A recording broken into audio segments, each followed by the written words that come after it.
నెగిటివ్గా ఓటేయడానికి కారణం అది. ఇక్కడ అది ఇప్పటికి కూడా వాళ్ళు క్రాస్ చెక్ చేసుకున్నారని నేను అనుకోవట్లేదు. ఇప్పుడు చంద్రబాబు 3 నెలలకి ఇస్తున్నాడు. కొంతమంది ఈ నెలలో డబ్బులు తీసుకోకపోతే వచ్చే నెలలో అట్లా పైన తీసుకుంటున్నారు. అది అంగవికలరికి ఎక్కువ చేశాడు. 6,000 15,000 ఏకంగా. ఆషామాషి కాదు అది. అది జగన్ అంగవికలరికి పెంచలా డబ్బులు, ఇదే 3,000 ఇచ్చేవాడు. ఆ విషయాల్లో చంద్రబాబు దయార్ద్ర హృదయం అనాలా, ధైర్యం ఉందనాలి.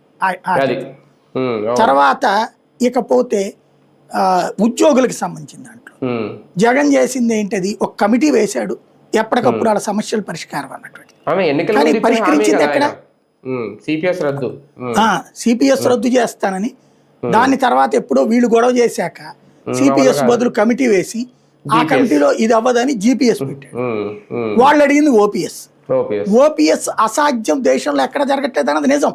కానీ కేరళ కాంగ్రెస్ ప్రభుత్వం 2-3 రాష్ట్రాలు ఇస్తుంది, ఇచ్చిన చోట మిగతా పని ఏం చేయలేకపోతున్నది నిజం అందులో. కానీ ఇక్కడ నువ్వు హామీ ఇచ్చావు కదా సిపిఎస్ రద్దు చేసి ఓపీఎస్ అని, తను మాట్లాడకుండా ఆయనతో చెప్పించాడు, సజ్జలతో, అది అయిపోయింది.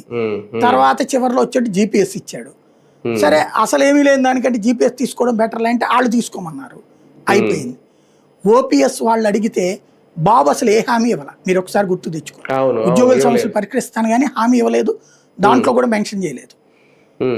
పవన్ కళ్యాణ్ కూడా చెప్పిన పాయింట్ ఏంటంటే 100 రోజుల్లో దీనికి ఒక సొల్యూషన్, ఆల్టర్నేటివ్ సొల్యూషన్ చూస్తున్నారు కానీ ఓపీఎస్ అన్న ఆయన